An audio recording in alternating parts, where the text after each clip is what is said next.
금년에 우리나라에 눈이 일찌감치 오더니 요즘은 눈이 좀 뜸한 것 같아요. 그죠?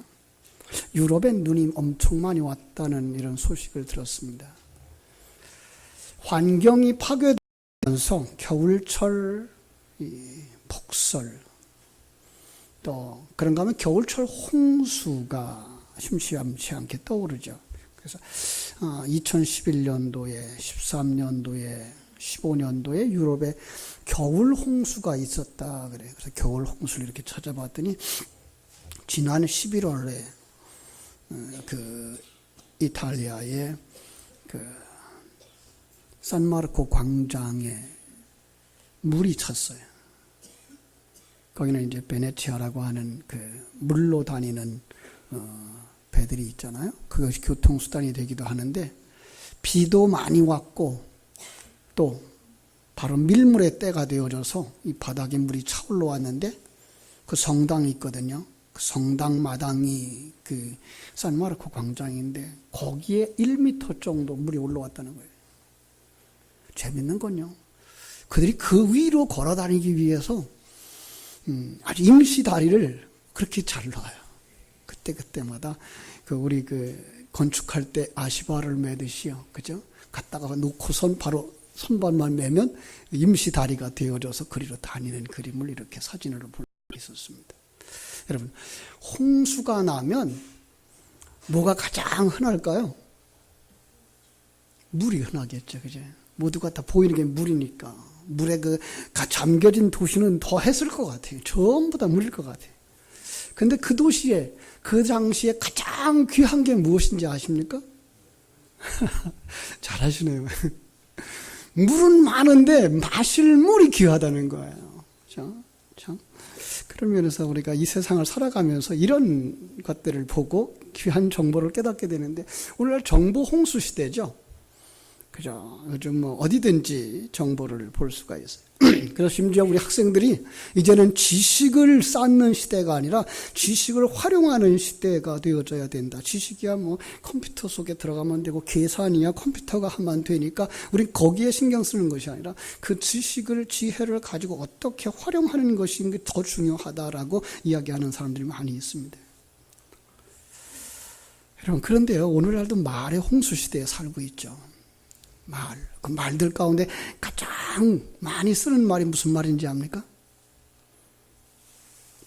그래, 사랑해요. 요렇게도 얘기하고요. 또 요렇게도 얘기하고.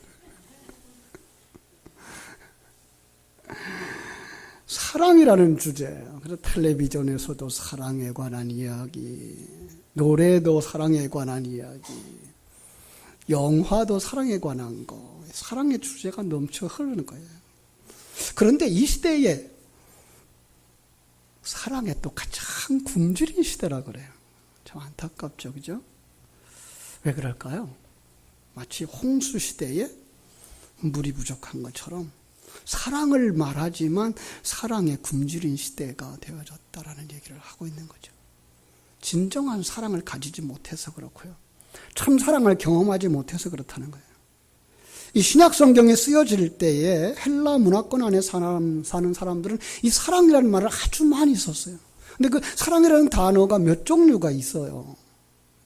에로스라고 하는 그 육체적 사랑을 의미하는 거죠.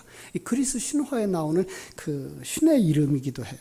사랑의 신, 아가페. 아니요, 에로스. 그런가 하면 휠리아라고 하는 단어를 쓰기도 하는데 이것은 바로 친구 간의 사랑, 우정을 의미하는 거고요. 깊이 사귀는 사람들의 그 정. 그런가 하면 스토르게라고 하는 단어가 있는데 이건 부모와 자식 간의, 친척 간의 혈통적인 사랑을 이야기하는 단어들이죠. 그런데 그 당시 신약 성경을 기록할 때에 이 성경 속에서 안 나오는 단어가 하나 있어요. 뭔가 하면 에로스라는 단어예요. 성경 속에 에로스라는 단어는 없어요.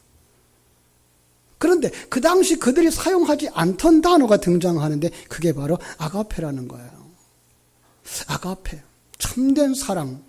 하나님이 우리에게 보여주고 싶은 그 사랑, 그 사랑을 표현하기 위해서 신약 성경의 기자들은 그동안 그들이 사용하지 않던 단어를 꺼내다가 쓴 거예요. 아가페.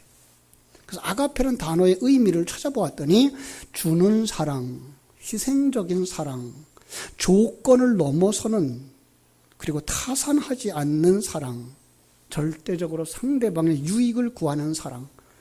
5장밖에 안 되는 요한 1서 속에서 그 단어가 48번이나 나왔어요.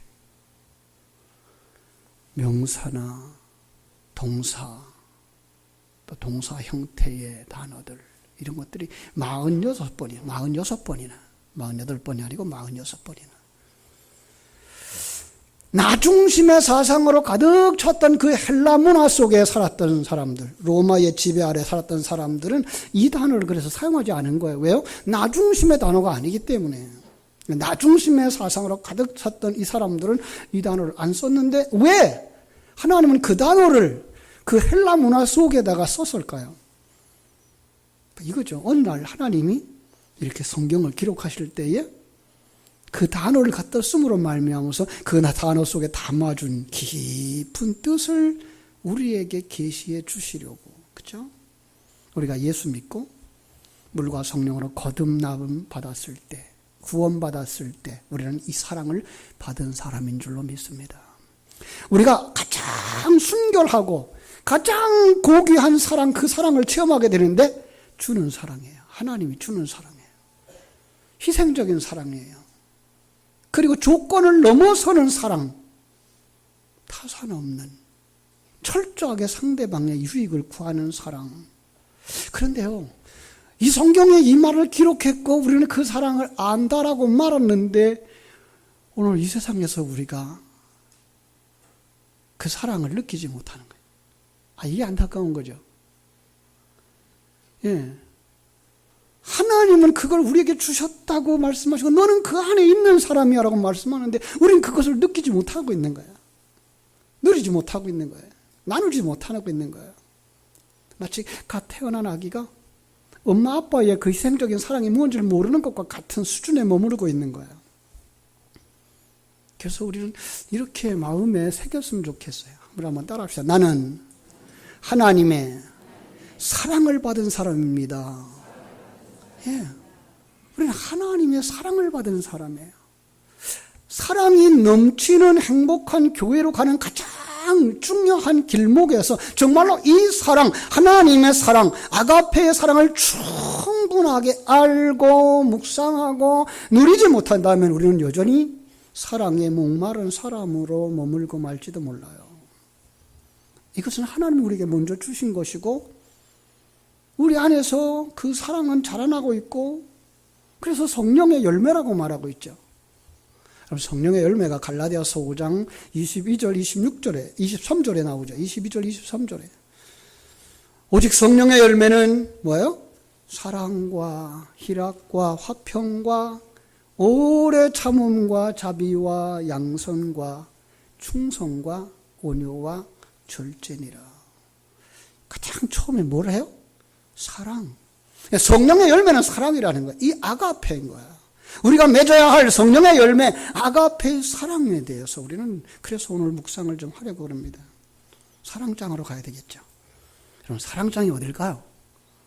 많은 사람들이 고린도 13장이라고 생각을 해요. 그러나 고린도전서 13장보다 더 실제적이고 구체적인 사랑을 가르쳐주는 곳이 요한일서 4장이에요. 오늘 우리가 본문으로 삼은 곳이에요. 자, 한번 7절, 8절을 읽어보시고 거기서 왜 우리가 사랑의 열매를 맺어야 하는 것일까? 우리 답을 찾아봤으면 좋겠습니다. 자, 4장 7절, 8절 같이 읽습니다. 사랑하는 자들아, 우리가 서로 사랑하자. 사랑은 하나님께 속한 것이니 사랑하는 자마다 하나님으로부터 나서 하나님을 알고 사랑하지 아니하는 자는 하나님을 알지 못하나니 이는 하나님은 사랑이심이라. 아멘. 답이 나옵니까? 왜 사랑의 열매를 맺어야 한다고요? 사랑의 하나님, 우리가 믿는 그 분이 하나님의 사랑을 가진 사랑의 하나님이 우리는 그의 자녀이기 때문이라는 거예요. 그죠? 여러분, 자녀가 자기 부모를 잃어버렸을 때 자녀가 그 부모를 찾는 방법이 있어요. 부모가 자기 잃어버렸던 자식을 찾아왔을 때 그 잃어버렸던 자식이 내 자식인가 아닌가 그 찾아내는 방법이 있어요. 뭐죠? DNA 검사죠. 예. 그런데 하나님께서 이렇게 말씀하시는 거예요. 너는 내 아들이야. 예. 그러면서 네가 내 아들인지 아닌가 물어보라고요? 사랑의 DNA가 네 속에 있는가 봐라 라고 말씀하는 거예요. 그렇습니다. 우리는 이 하나님의 생명, 하나님의 DNA를 받은 사람들입니다. 언제? 예수님을 믿는다고 고백하고 예수님을 영접했을 때. 요한계시록 3장 20절에 말하는 것처럼 예수님이 우리의 마음의 문을 두드리셔요. 문을 열고 주님을 영접하면 어떻게 된다고요? 하나님의 자녀가 되는 거예요. 요한복음 1장 12절에 말하는 것처럼 영접하는 자, 곧 그 이름을 믿는 자들에게는 하나님의 자녀가 되는 권세를 주셨으니라고 말씀하고 있는 거예요. 창조자가 빛으로 이 세상에 와서 기적을 베풀고 표적을 베풀어도 아무도 그를 영접지 아니하는데 놀랍게도 그 속에 영접하는 자들이 나오더라는 거예요. 누구예요? 하나님의 자녀들인 거예요. 예. 여러분과 제가 바로 그렇게 하나님의 사랑을 덧입은 자예요. 검사해 보면 DNA가 뭐라고요? 하나님의 속성, 사랑이 있는 거예요. 우리 한번 고백합시다. 나는 하나님의 자녀다. 믿습니까? 예, 예수님을 믿기 때문에 우리는 하나님의 자녀예요. 전능하신 하나님을 믿기 때문에 하나님의 자녀예요. DNA를 검사해보면 하나님의 속성이 우리 속에 있는 거예요. 그죠? 그런데 이런 신분만 있는 게 아니라 책임도 있는 거예요. 그러니까 정말 하나님의 DNA를 가졌니? 그렇다면 하나님의 그 사랑의 열매를 맺어라고 말씀하는 거예요. 그래서 사랑하는 자들아, 뭐라 그래요? 우리가 서로 사랑하자라고 말씀하시는 거예요. 마치 참포도나무에 젖붙임을 받았다면 참포도를 맺어라라고 하는 거예요. 우리가 예전에 그랬어요. 자녀들을 키우면서 사내놈한테 뭐라 그래요? 남자답게 살아라. 아들답게 살아라 그래. 이건 여자 보고 딸 보고 남자답게 살라는 말이 아니고 너는 이미 남자니까, 너는 이미 아들이니까 이제 아들답게 당당하게 용감하게 살아라라고 보냈던 것과 똑같은 거예요. 네가 하나님의 자녀니? 그렇다면 하나님 자녀답게 살아라라고 말씀하는데 그 하나님께 자녀답게 사는 게 뭐예요? 사랑하며 사는 거예요. 그렇죠? 어떤 물고기가 물고기의 DNA를 가졌어요. 어떤 생물체가 물고기의 DNA를 가졌어요. 그럼 그는 어떻게 살까요? 물속에서 헤엄치며 살겠죠. 어떤 생명체가 새의 DNA를 가졌어요. 그럼 어떻게 살까요? 공중을 날아다니며 살겠죠. 그죠? 예. 그 생명, 그 DNA를 가진 사람은 그렇게 살더라라는 거예요. 그래서 8절에 이렇게 말하는 거예요. 사랑하지 아니하는 자는 하나님을 알지 못하는 자. 예. 왜? 하나님은 사랑이기 때문에. 뭐라 그래요? 하나님은 사랑이라는 거예요. 사랑의 하나님의 바로 DNA라는 거예요. 사랑은 하나님의 속성. 아가페는 하나님께로부터 흘러 들어온 생명이라고 말씀하시는 거예요. 그 생명이 우리 속에 있다면 우리는 어떻게 돼요? 그 생명을 가진 자처럼 사는 거예요. 그래서 하나님이 창조하신 이 세계 속에 우리는 하나님의 사랑을 볼 수 있게 되고요. 하나님 우리를 구원하시는 그 사건 속에서 우리는 하나님의 사랑을 보게 되고요. 성경 속에 기록해 놓은 많은 이야기들 속에서 우리는 하나님의 사랑을 보게 되는 거죠. 아브라함을 부르신 것도 하나님의 사랑이요. 이스라엘 백성들을 출애굽시키는 것도 하나님의 사랑이요. 여러분과 나를 구원시키는 것도 하나님의 사랑의 표현인 줄로 믿습니다. 예, 그래요. 왜 우리가 열매를 맺어야 되느냐? 사랑하며 살아야 되느냐? 그건 우리 속에 하나님의 DNA, 사랑이 있기 때문이다. 믿습니까? 두 번째로, 그 사랑의 예수님이 우리 안에 와 계시기 때문에, 다른 말로 말하면 예수님을 영접했기 때문에 우리는 사랑의 열매를 맺어야 된다는 거예요. 9절 말씀입니다. 하나님의 사랑이 이렇게 우리에게 나타난 바 되었으니 하나님이 자기의 독생자를 세상에 보내심은 저로 말미암아 우리를 살리려 하심이니라. 예? 우리를 살리는 일, 구원하는 일.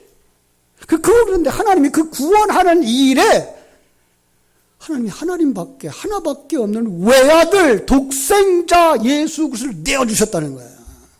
우리를 구원하기 위해서, 나를 구원하기 위해서 외아들 준 그 하나님.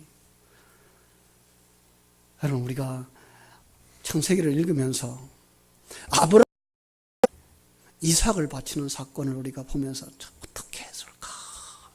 우리는 그런데 이해를 못하죠. 그 아브라함이 느꼈던 것만큼 느낄까요? 아니요. 아브라함은 그 아들을 낳기 위해서 얼마나 많은 기대를 하고 기도를 하고 준비해야 될지 몰라요. 100살이 되어서 얻은 아들. 그죠? 그를 죽이라고 했을 때, 그를 죽여서 하나님 앞에 번제물로 드리라고 했을 때 얼마나 가슴이 아팠을까요? 얼마나 가슴이 아팠을까요? 그건 할 수 없는 일이에요. 할 수 없는 일이에요. 정말 그 아이들을 사랑하느니? 라는 걸 물어볼 때에 우리는 솔로몬의 재판을 생각할 수 있죠. 그죠? 두 여인이 비슷한 시기에 아기를 낳았어요. 한 집에 살다가 그냥 어떻게 한 엄마가 잠자다가 아기를 덮어 눌러서 아기가 죽어버렸어요. 그랬더니 자기 아기가 죽은 걸 알고 그 아기 옆에 있는 사람한테 주고 그 옆에 있는 아기를 자기가 가지고 온 거예요. 옆에 있는 사람이 아침에 일어나 보니까 이게 내 아기가 아니에요. 아기가 죽은 거예요. 그런데 가만히 보니까 내 아기가 아닌 거예요. 저를 보니까 저기 안고 있는 아기가 내 아기인 거예요. 아니야, 이게 내 아기야. 싸움이 났어요. 그죠? 그 싸움이 어디까지 와요? 솔로몬 왕 앞에까지 온 거예요. 이야기를 자초준 걸 다 들은 그 솔로몬이 뭐라 그래요? 큰 칼 가져와라. 예, 칼이 아마 큼직한 칼이 있었나 봐요. 그리고 명령을 내립니다. 저 아이를 절반을 잘라라. 그래서 이 사람한테 절반 주고 저 사람한테 절반 주어라. 여러분, 부모가 자식이 죽는 걸 보기가 얼마나 힘들겠습니까? 가끔 텔레비전에 기아대책위원회나 가난한 사람을 돕자고 홍보하는 그 자선기관들이 그 아프리카 땅에 헐벗고 굶주리고 뼈가 앙상하고 죽어가는 아이들을 품고 있는 그 부모님들을 보여주죠. 그 부모님들 제정신 아니에요. 왜? 애가 이렇게 죽어가는데 내가 어떻게 할 수가 없는 거예요. 무엇을 해야 할지를 모르는 거예요. 그들의 마음은 뭐예요? 저 병 내가 가지고 내가 죽으면서 저녁을 살렸으면 좋겠다는 거죠. 솔로몬의 재판이 어떻게 끝납니까? 그 여인이 펄쩍펄쩍 뛰지. 아닙니다, 아닙니다. 내가 잘못 말한 겁니다. 저 아이는 살려서 저 여자한테 주십시오. 그 아이를 어떻게 죽입니까? 그게 아브라함의 마음이고 그게 하나님의 마음인 거예요. 그런데 거기에 머무르질 않네요. 우리 주님이 이 세상에 우리를 사랑하셔서 오셔서 하늘 보좌 버리고 이 땅에 오신 것만도 대단한데 우리의 모든 죄를 대신 짊어지시고 십자가에서 못 박혀 죽으시는 거예요. 우리를 살리겠다고 다른 사람의 유익을 위해서 내가 희생하겠다는 거예요. 그래도 좋다는 거예요. 십자가에 죽으셨습니다. 하나님이 그를 정말로 이쁘게 봐서 하늘 보좌에 올려가셨고 그분이 오셨어요. 여러분, 예수님 믿으시죠? 예수님 어디 계셔요? 그 여러분을 사랑하시고 우리 다른 사람을 위해서 자기를 희생하신 그 사랑의 예로 예수님은 우리 안에 오신 거예요. 얼마나 큰 사랑이에요. 그 사랑이 우리의 생명인 거예요. 우리의 생명인 거예요. 옛날에 우리 목사님들 통해서 들었던 이야기가 하나 있습니다. 어떤 한 동네에 아주 막역한 친구가 있었습니다. 이 사람은 정말 아주 너무나 찢어지게 가난한데 옛날에 그랬어요. 가난한 집엔 자식도 많아. 아들만 5이네요. 예. 그러니 참 저 집안이 조용할 날이 없었겠죠. 근데 친구는 딸만 하나예요. 오늘 둘이 만나서 이야기하다가 이 딸만 있는 친구가 얘기를 합니다. 야, 너 그렇게 힘들다며 애들하고 같이 사는 게 너 자식이 5이잖아. 그중에 하나 놔주거라. 내가 입양해서 내 가문을 그에게 다 줄 것이고 먹여주고 입혀주고 학교 보내줄게. 솔깃하잖아요. 왜? 부모님들이 자녀들 배고파하는 거 볼 때 얼마나 힘들었겠어요. 한 놈이라도 보내서 배부르게 먹이면 거기도 좋을 거고 이 집에 남아있는 것도 좀 낫지 않을까. 그래서 그래 우리 집사람이랑 얘기해 보면서 집으로 갔습니다.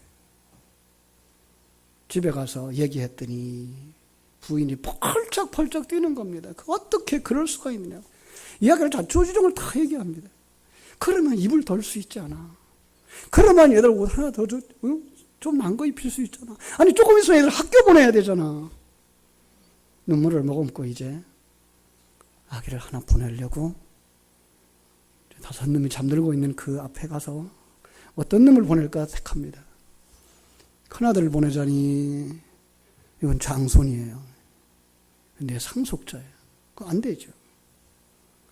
둘째를 이렇게 내려다봅니다. 둘째는 이 5 가운데 제일 똑똑하고 총명하고요. 장래가 정말 맞아요. 얘는 안 돼요. 얘는 우리 집에서 정말 훌륭한 사람이 될 거예요.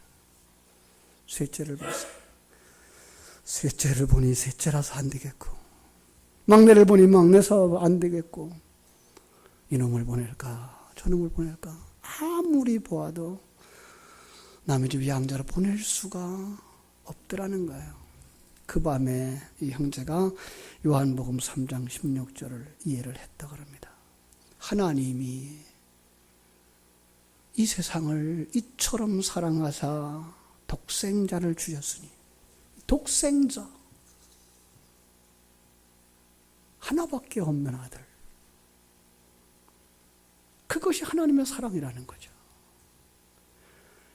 그를 보내지 아니하면, 그를 십자가에 죽게 하지 아니하면 그 모든 사람들이 여러분과 나까지 저주와 사망과 지옥 가운데 영원히 살 수밖에 없는데, 거기서 건져내는 방법은 어쨌든 독생자를 보내어서 그가 고난을 당하고 그가 십자가를 지고 죽음으로 말미암아서야만 가능하다는 사실을 알고, 줄 수 없지만, 내놓을 수 없지만 그 아들을 내놓은, 그래서 그 이름에다가 외아들이라는 이름을 딱 붙여준 거예요. 자, 이 아버지의 뜻을 아는 아들, 이 땅에 와서 정말 가난하고 가난한 집안에 태어납니다. 배고픈 고생 다 합니다. 어린 시절 그 환난과 풍파 다 겪습니다. 우리와 똑같은 길을 걸어갑니다. 그런데 마지막까지 우리처럼 그냥 죽었으면 얼마나 좋겠어요. 그런데 그가 십자가에 못 박혀야 되는 게 하나님의 뜻이라 그러니까 겟세마네 동산에서 하나님을 향해서 원망 아닌 원망 기도합니다. 아버지, 할 수만 있으면 이 자리 내게서 넘어가게 해주세요. 나 갈 수가 없어요. 그러나 효자예요. 그러나 내 뜻대로 마시고 아버지의 뜻대로 이루어지기를 원합니다. 하나님이 그에게 십자가 지라고 그 십자가의 길로 내몰았습니다. 그 주님이 지금 우리 안에 와 계신 거예요. 우리를 위해서 십자가 지신, 어머님의 사랑을 이야기할 때 그러죠. 난 어머니가 그래도 되는 줄 알았어요. 먹을 것이 없을 때 자식들에게 난 괜찮다, 난 먹었다. 그리고 자식들을 먹이고 자신은 부엌에 나가서 가마솥을 후비고 그 국물을 마시면서 살았던 어머니, 난 그래도 되는 줄 알았다는 거예요.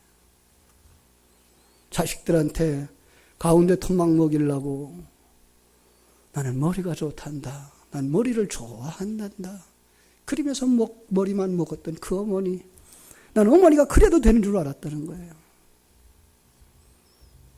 여러분, 그 사랑보다 더 크고 더 큰 사랑, 우리 위하여 자신을 내어주신 주님의 그 사랑, 그 주님이 우리 안에 오셔서 사셔요. 바울 사도는 이렇게 고백합니다.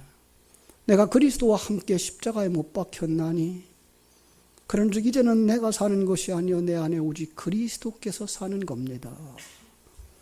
이제 내가 육체 가운데 사는 것은 나를 사랑하사 나를 위하여 자기 몸을 버리신 하나님의 아들의 DNA로 사는 겁니다. 예수님의 DNA를 가진 성도 여러분, 우리는 사랑의 열매를 맺어야 할 줄로 믿습니다. 세 번째로 성경은 우리에게 너희가 성령, 사랑의 성령이 충만한 사람이기 때문에 사랑의 열매를 맺어야 된다라고 말씀하시는 거예요. 성령은 사랑의 촉매제, 또 다른 말로 말하면 사랑의 중매자인 거예요. 우리가 죄인 되었을 때에 그 주님께서 우리 속에 찾아오셔서 하나님과, 거룩하신 하나님과, 사랑의 하나님과, 이타주의적인 하나님과 죄인된 우리의 손을 연결해 주신 중매자예요. 촉매자예요. 그리고 우리에게 그 하나님의 사랑을 체험하게 하시는 거예요. 그게 성령의 역사인 거예요. 그래서 오늘 13절에 그렇게 말씀하고 있어요. 그의 사랑을 우리에게 주심으로 우리가 그 안에 거하고 그가 우리 안에 거하는 줄을 아느니라. 성령을 우리에게 주신 것은 성령을 통해서 사랑의 열매를 맺기 원하여 준 줄로 믿습니다. 그렇죠? 예수님의 제자들도 사도행전 2장에 성령 충만함을 받기 전에는요, 그들이 사랑의 사람들이 아니었어요. 다른 사람을 위해 자기를 희생하는 사람들이 되질 못했어요. 그때까지만 해도 그들은 서로 큰 자가 되려고 입씨름하고 자리싸움하고 기싸움하고, 그러니 평안이 없고 행복이 없고 어떤 면에서 고자질하는 사람이었고 원망불평 짜증내는 사람들이었어요. 그런데 사도행전 2장 이후에 성령 받은 후에 성령이 충만되어지자 그들은 서로 사랑하는 사람이 되어졌습니다. 그들이 교회를 세우는 사람들이 되어졌습니다. 그 중에 가장 변화가 큰 사람이 우리의 아들이었던 요한의 변화입니다. 우리의 아들이라는 말은 천둥 번개의 자식이라는 거예요. 얼마나 성경이 불같은지. 그 아들이 사랑의 사도가 된 거예요. 성령의 그 사랑에 의해서, 성령의 그 역사로 말미암아 사랑의 하나님과 함께 하나 되어지자 그는 사랑의 하나님 앞에 서는 자가 되어졌던 줄로 믿습니다. 예수 안에 있는 성도들이 성령 충만함으로 말미암아 하나님의 사랑을 체험하게 되어지고 사랑의 열매를 맺게 되는 줄로 믿습니다. 성령으로 말미암아 아가페 사랑이 우리 안에 부어지고, 그 성령은 지금도 성도들에게 사랑의 DNA를 싹 틔우셔서 사랑할 수 있는 힘과 능력을 공급해 주시는 줄로 믿습니다. 그래서 하나님이 우리를 향하여서 사랑하는 자들아 라고 부르십니다. 하나님이 오늘 이 시간에 사랑하는 자들아 라고 부르실 때에, 제가 하나님의 사랑을 입은 사람입니다. 하나님의 DNA를 가진 사람입니다. 예수님의 생명을 가진 사람입니다. 성령으로 충만한 사람입니다. 고백할 수 있는 여러분 되시기를 주님의 이름으로 축원합니다. 단순한 입술만의 고백이 아니에요. 그 사람의 심령 속에, 그 사람의 삶 속에 그 사랑의 DNA가 싹이 트는 거예요. 눈이 바뀌어지는 거예요. 가치관이 바뀌어지는 거예요.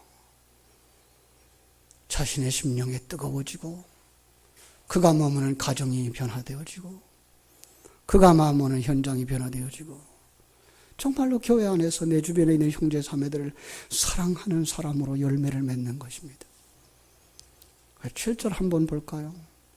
사랑하는 자들아, 우리가 서로 사랑하자. 사랑은 하나님께 속한 것이니 사랑하는 자마다 하나님께로 나서 하나님을 안다.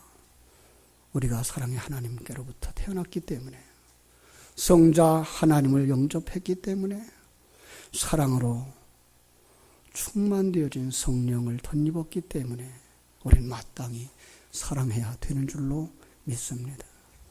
그렇습니다. 우리 주변에 사랑해야 될 곳들이 많습니다.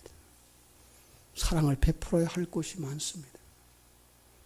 이걸 아는 찬송가 작시자는 이런 노래를 지었습니다.